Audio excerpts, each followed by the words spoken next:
Ladies and gentlemen, welcome back. And thank you very much for the comments in the last video. I had two main questions in that. One was about Napoleon's institutions, which I may make my own little short video on, we'll see. And the other one was about him being religious, which there's no definitive answer, but most likely he was a deist, so he believed in some sort of higher power. He believed in God, but he didn't believe in, perhaps the any sort of organized religion, if you will. So thank you very much for the comments in that one. And now things are about to get real. They're about to get real, right? 1799, the Battle of Aboukir. That's probably a horrible pronunciation. I apologize. But Napoleon is about to, well, we'll find out, won't we? But they're at their last stand. Riots are ripping out throughout the entire part of occupied Egypt here, and it's not looking good for the French. So let's get into this one. If you haven't already yet, please remember to like, comment, subscribe. Let's get into it. February 1799. French General Napoleon Bonaparte has conquered Egypt. But his grip on the country is threatened by revolt, and the British have destroyed his fleet, cutting him off from reinforcements. Is it 1810 or is it 1798? What else is new? Now the Sultan has vowed to crush the foreign invader, and two large Ottoman armies are being assembled to reclaim Egypt. But Napoleon will not sit and wait for them quietly. He has decided to strike first. The forces gathering in Syria, rumoured to be 50,000 strong, pose the greatest threat. So they will be his first target. On the 10th of February, how could you not love this guy? I mean, he's in Egypt, and he realizes, you know what? There's 50,000 men in Syria that I could be defeating right now. I think I have to go do it. I'm just going to march by foot, obviously with horses as well, but by foot into Syria to go attack them, right? You have Gaza there, so you're going to march through modern Israel into Syria just to go meet your enemy. Amazing. Napoleon leads a force of just 13,000 men into the Sinai Desert, bound for the Holy Land. And we're going to use slightly more than a fifth of our troops. It's all the men he can spare, with so many needed to hold down Egypt. Nevertheless, it's a highly motivated, experienced, and well-led force, organized into 4 infantry divisions and a cavalry brigade, commanded by Murat. I wonder how many artillery he had.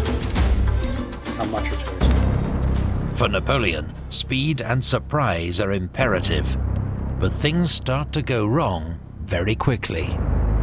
Supply? The French are again poorly prepared for the harsh conditions and heat of the desert. Yeah. Water is scarce. Food runs short. At El Arish, they unexpectedly find the town garrisoned by 3,000 Ottoman soldiers. The siege holds Napoleon up for 11 days and costs 400 casualties, That's critical. both of which he can ill afford.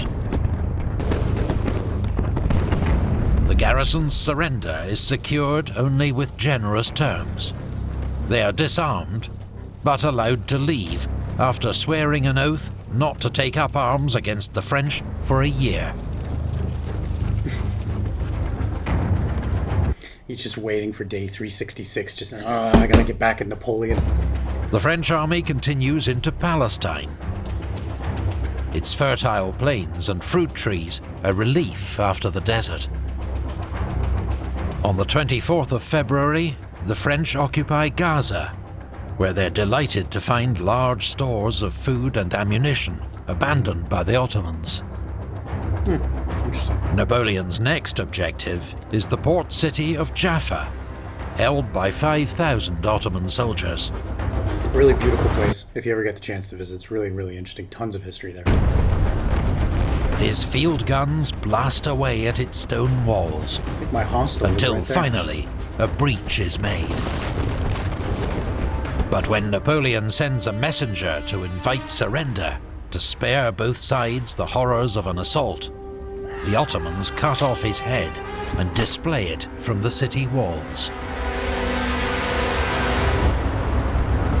Enraged French soldiers storm the breach and overwhelm the defenders. Then they flood into the city, embarking on a killing spree that lasts 24 hours. That's how war crimes. The sights were terrible, wrote one French witness. The sound of shots, the shrieks of women and fathers, piles of bodies, the smell of blood, the shouts of victors quarreling about loot.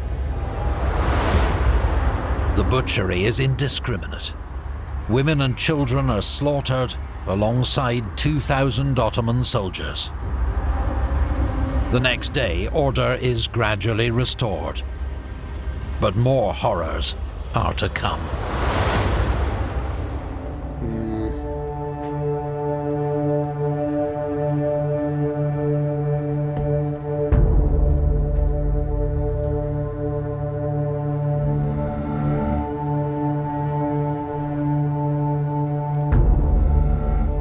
In the aftermath of the sack of Jaffa, Napoleon finds himself with 3,000 Ottoman prisoners who have been promised their lives. But with his troops and supplies already stretched thin, he is reluctant to spare any to guard or feed these unwanted captives. Besides, some are from the garrison of El Arish and have broken their oath not to take up arms against the French. Okay, never mind. It wasn't day 366. It was like, a week later, just like, nope, can't do it. Gotta push out the invaders. And they beheaded his messenger. Yeah, that's pretty. After conferring with his officers, Napoleon gives the order to execute the prisoners. Over 3 days, the French lead the prisoners in batches to the beach and slaughter them. Some are shot, some are simply driven into the sea, and by the third day, French troops are ordered to use bayonets to save their ammunition. It is an atrocity that Napoleon will defend for the rest of his life. I had no choice, he insists many years later. But the massacres provide easy propaganda for his enemies. While if the intention was to terrify his enemies, it seems only to have encouraged them to fight harder. Yeah, of course, because at that point then, again, it reminds me of, in the Second World War when the Germans were being pushed back by the Russians, is that they would fight, the hardest fighting was done on the Eastern Front, not only for the things to save the fatherland and everything like this, but also just the sheer, at that point, a decade of propaganda that was against Bolshevists and Bolshevisms, right? And obviously Jews at this point too. Although, obviously it's not true. It's ridiculous propaganda. But nonetheless, you have that sort of ideas in your head, and people would fight on until the absolute death because they did not want to be captured. And that's obviously why you had so many people fleeing to the West as well to go surrender to the Americans. And so these sorts of, obviously atrocities happen throughout history. They're still going on to this day. And they're never, I don't think they're not as effective as I think the people who actually do them, who want them to be, right? The message is, yes, sent, but it's temporary. You can only rule with an iron fist for so long. As if by divine judgment, within days, hundreds of French soldiers fall sick with bubonic plague. There you go. Napoleon shows considerable bravery, visiting the sick in hospital, an act later celebrated by his own propaganda machine. Napoleon now heads towards his main objective, Acre.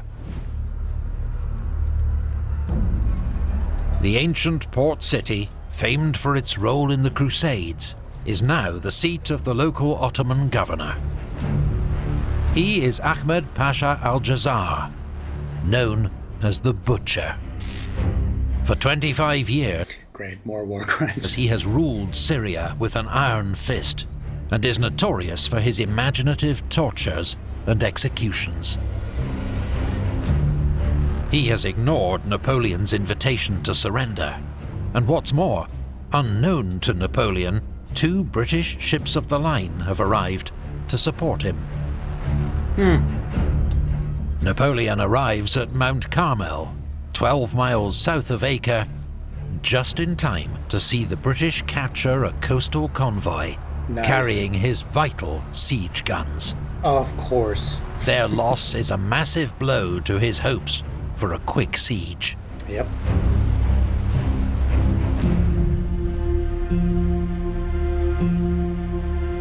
Maybe what I said there, you know, let's take 13,000 men to go fight 50,000 and march across the length of an entire country. Maybe it's not going so well. I mean, it's pretty bold, right? You kind of gotta love the guy for his boldness, but okay.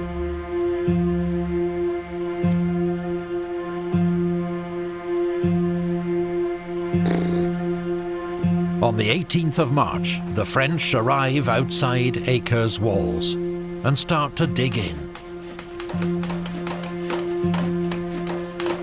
Without their siege guns, the city's defences are a major challenge. Yep.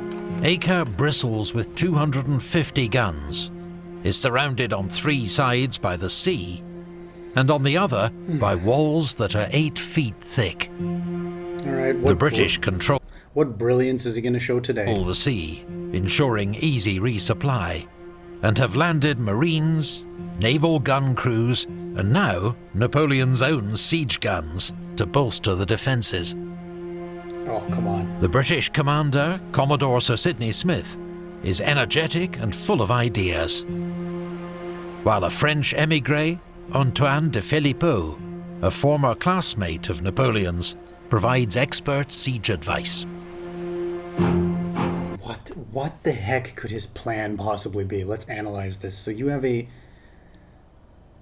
have to draw them out, no? In some sort of way. You have no way of getting any sort of support by the sea. You have no artillery. So you have what? There was 3 infantry divisions or battalions and one cavalry. You have to draw them out, no? I mean, how the heck is he going to capture this?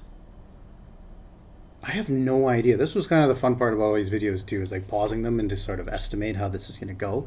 He has to draw them out, no? 10 days after their arrival, no idea how the French bombardment begins. Okay, so Napoleon's field guns smash a small breach in the walls, field guns, but are then overwhelmed by counterfire. Okay. 40 gunners are killed, and all but 3 guns disabled. Napoleon sends in his infantry with scaling ladders. A hidden moat breaks up their assault, while defenders blast them with muskets and hurl down rocks. God. The French hurriedly fall back in disorder. Any man left behind is likely to be decapitated. The butcher has offered a reward for every French head he has brought. Yeah, of course. The French then repel an Ottoman sortie, inflicting heavy losses. The siege of Acre enters a stalemate. Yeah. Napoleon will wait for heavier guns to arrive from Alexandria before he risks another assault. There we go. Wait for more guns.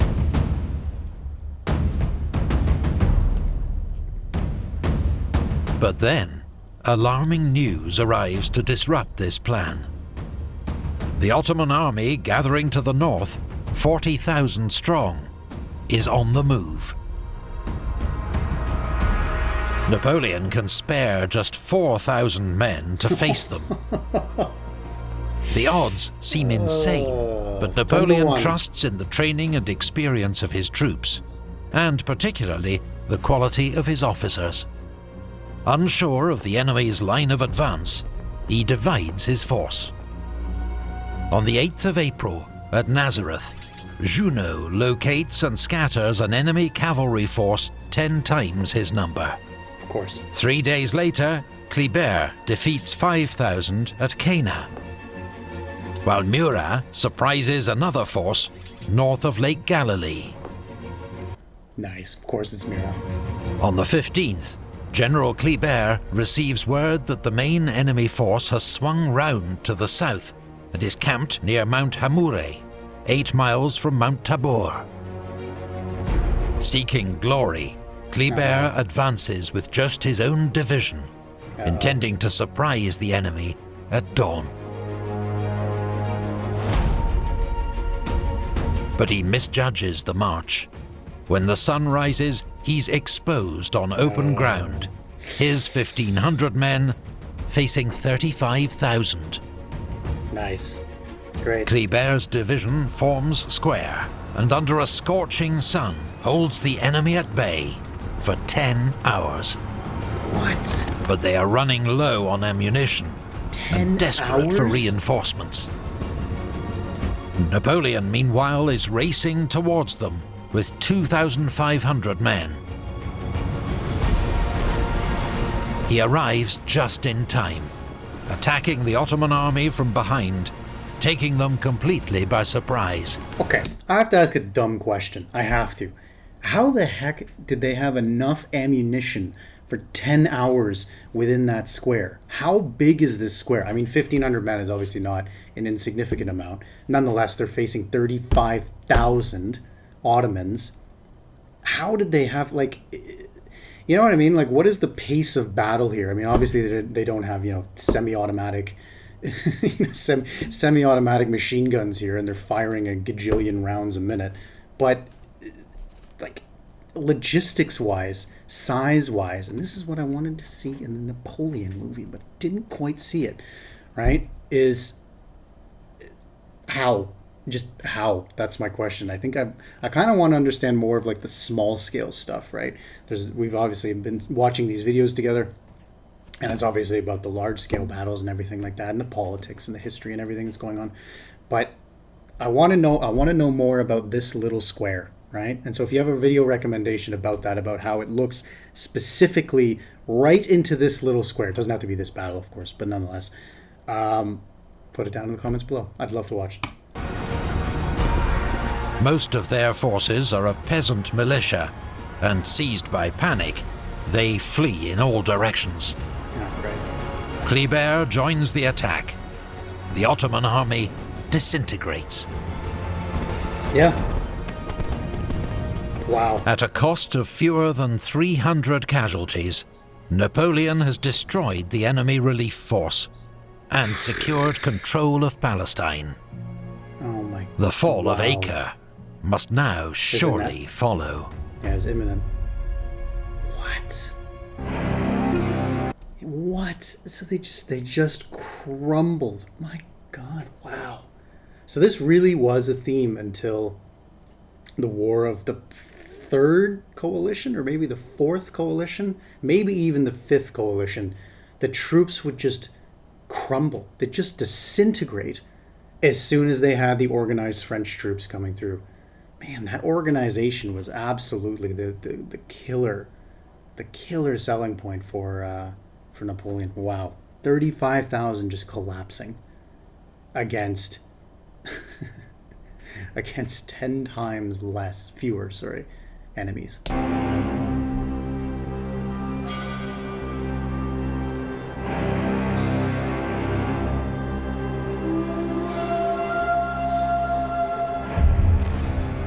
But at Good Acre, propaganda. the situation is deteriorating for the French.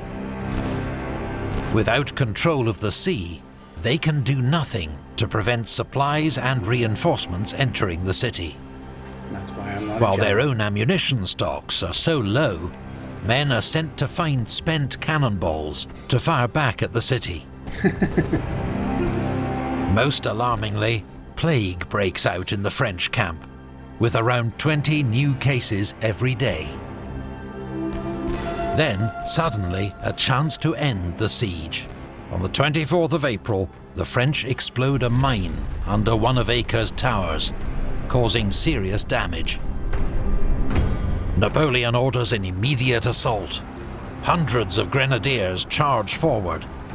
But once more, they come under torrential fire and have to fall back. The clock is ticking for Napoleon. Surely it won't be long before the Ottoman army assembled at Rhodes makes its move. And he fears having to recross the Sinai Desert in high summer, when the heat will be lethal. And under pursuit, too. Finally, on the 7th of May, Napoleon's replacement siege artillery arrives. Not wasting a moment, the French heavy guns opened fire next morning. Large sections of the city's crumbling walls are brought down. French troops attack at multiple points. Some fight their way into the city. But counterattacks by British Marines and Turkish troops throw them back. General Lannes is wounded in the neck and has to be dragged to safety, narrowly escaping the Pasha's head choppers. On the 10th of May, Napoleon calls on Kleber's grenadiers to make a final attempt on the city. "Nothing could be more beautiful than Kleber on the day of battle," remarks Napoleon, as the general leads his division forward with unflinching courage. That is just nuts. That is nuts. I can't even imagine being one of these troops. Just the sheer, like, you would be terrified to try and push into this, and then you're being pushed forward, and the organization, the discipline. You know, I did it all too, obviously, in Canada 200 years later, but that's what the training's about, right? It's about that discipline, it's about being able to follow orders, and it's about not leaving your men behind. Nonetheless, with a musket and a bayonet, my God. General Bon advances with his troops in support. He is mortally wounded in the fighting. For all the French heroism and courage on display, the firepower, ferocity and skill of their enemy proves insurmountable. Napoleon, observing the attack from a forward battery, is knocked off his feet by a near miss.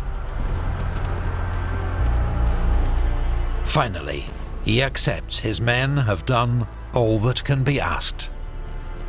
The attempt to take Acre has failed.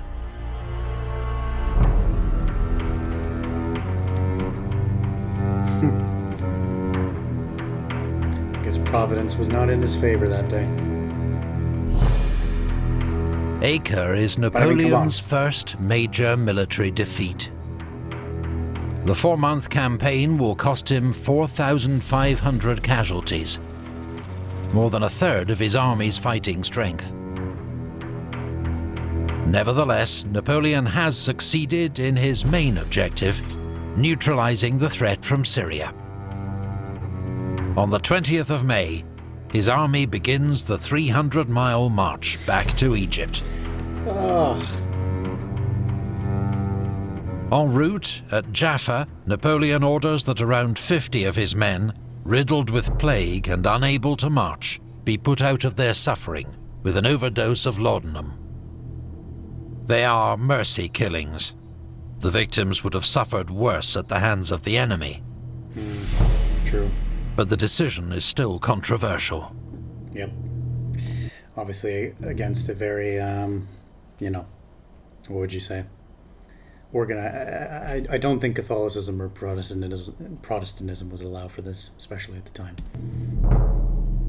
Because, Napoleon obviously was characterized as well in these propagandas from the British as basically being the devil incarnate, right? Being a godless, a heretic that's come down to earth to basically ruin Europe. This would come later, of course, when he was actually the ruler of France. At this point, he's just a general. But it all helps, sort of portraying this godless, heretic that's trudging through Europe, imposing his will, when you have these stories to sort of base your propaganda off of. The French retreat continues into the desert. The heat is overpowering, and water in short supply. Morale is at rock bottom. Finally, after 25 days of marching, how do you have enough water even for the horses, right? Like, it must just be collapsing everywhere. The army reaches Cairo on the 14th of June. Their return is marked by triumphal parades and celebrations across the city, organized by Napoleon. He is determined that his campaign be seen as a stunning success in Cairo and in France. The men have just a few weeks to rest. On the 15th of July, news arrives that the long-awaited Ottoman invasion has begun at Aboukir.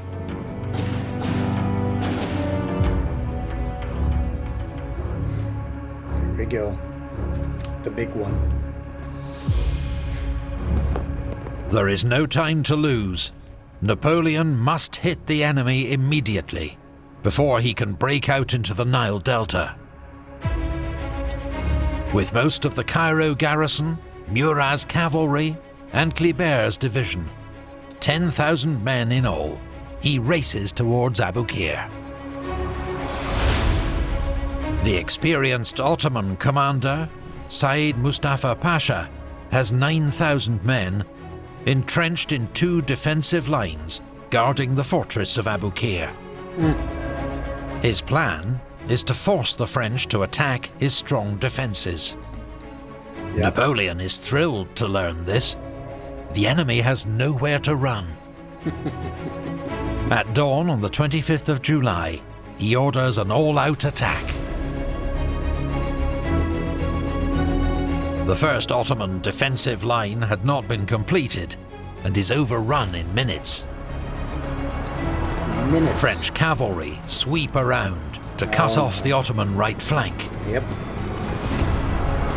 Where else are you going to go? Hemmed in against the sea, the defenders panic and flee into the water, hoping to reach the ships offshore. Thousands drown. With D'Estaing's division advancing on the left, Lannes in the centre, and Murat's cavalry on the right, the French now advance against the second Ottoman line. Anchored by several redoubts, it resists the first assault. But when the French fall back, over-eager Turkish soldiers leave their entrenchments to pursue them. Murat seizes the moment and charges forward with his cavalry. Just push them, break them the right through. The second line is overrun. That's it. Murat what a brutal mistake. Oh my... Yep. pushes on to the Ottoman camp. And despite a gunshot wound to the face, captures Mustafa Pasha at the point of his sword. I remember doing snowball fights as a kid, right? And you would have 2 forts on either side of the school ground, right? And you would try and push an attack or whatever against the other kids, but then you would be thrown back for whatever reason. Then they would keep charging through. Then you just had like 3 or 4 really sneaky kids that really wanted to win, who would then just go around and capture their fort that way, while all the other ones are then fighting in the middle of the battlefield. That's Murat. Right, he's those 3 or 4 kids. By 1 p.m., the Turkish army has ceased to exist. Just 5,000 survivors remain, holed up in the fortress. And terrified. They surrender 8 days later, on the 2nd of August. 1 year to the day after the destruction of Napoleon's fleet.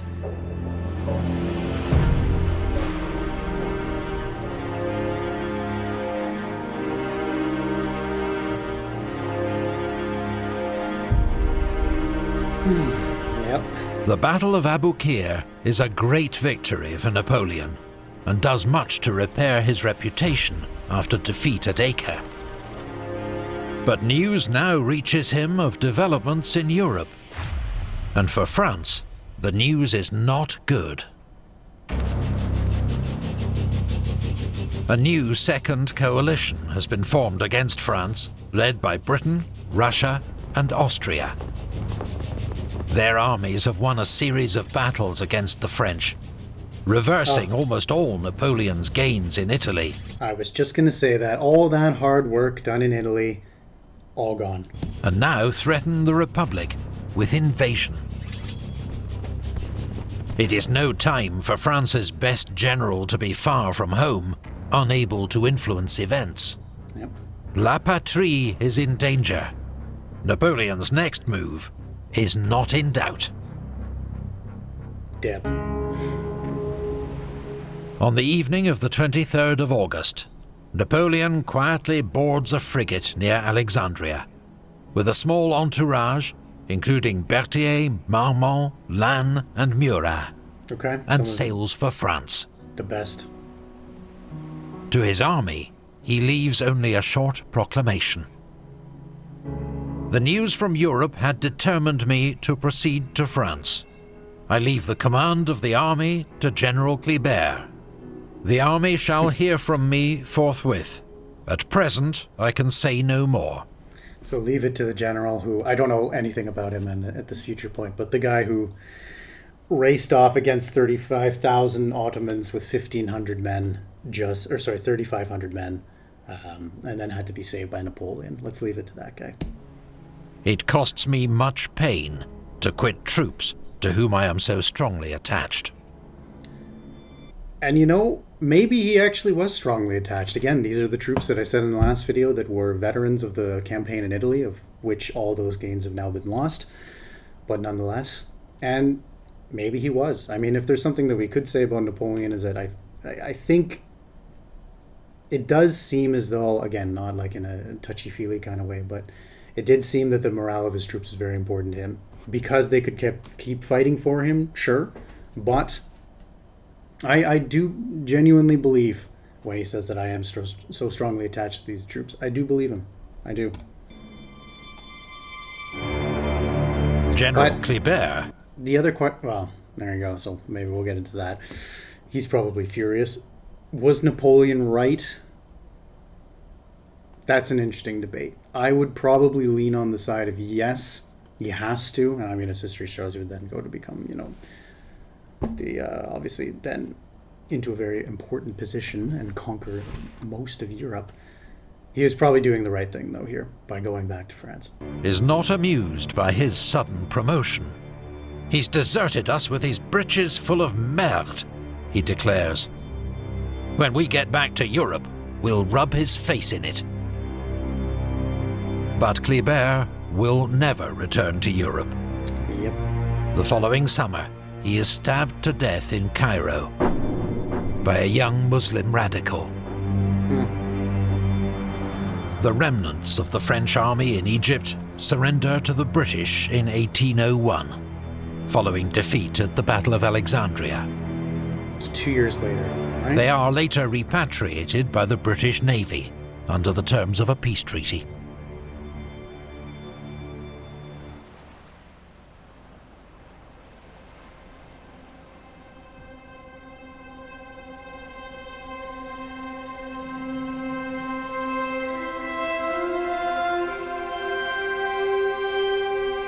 I would have composed to suit my needs. That's a great quote there to say that yes, Napoleon definitely used religion for his own personal needs, right? As they said in the last video, right? Starting construction projects of mosques just so that it was more of a public relations campaign than anything. But that's great. A new Quran that I would have composed to suit my needs.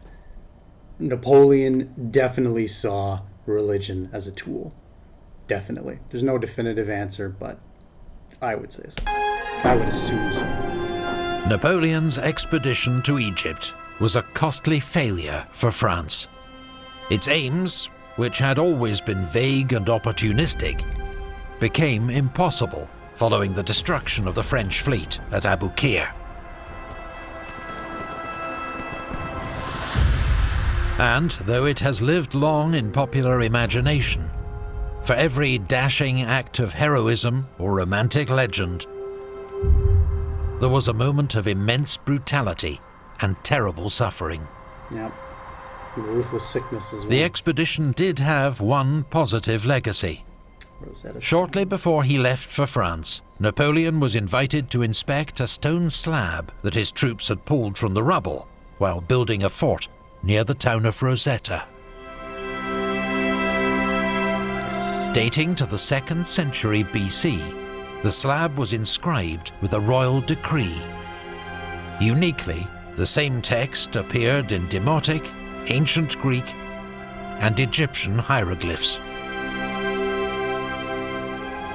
The French had to hand it over to the British under the terms of their surrender, which is why the Rosetta Stone now sits in the British Museum. Yep. 2 decades after its rediscovery, the stone proved the key to unlocking the lost language of Egyptian hieroglyphs and revolutionizing the study of ancient Egypt. This and other discoveries by the French savants spawned an entirely new discipline: Egyptology, the study of Egypt's distant past that continues to fascinate and amaze us to this day. True. Napoleon's voyage across the Mediterranean takes 41 days and involves some close shaves with the Royal Navy. But his destiny was not to be thwarted a second time. En route, he makes his last visit to Corsica and the town of his birth, before setting off for France to take the next step in his astonishing rise to power. We're getting to that.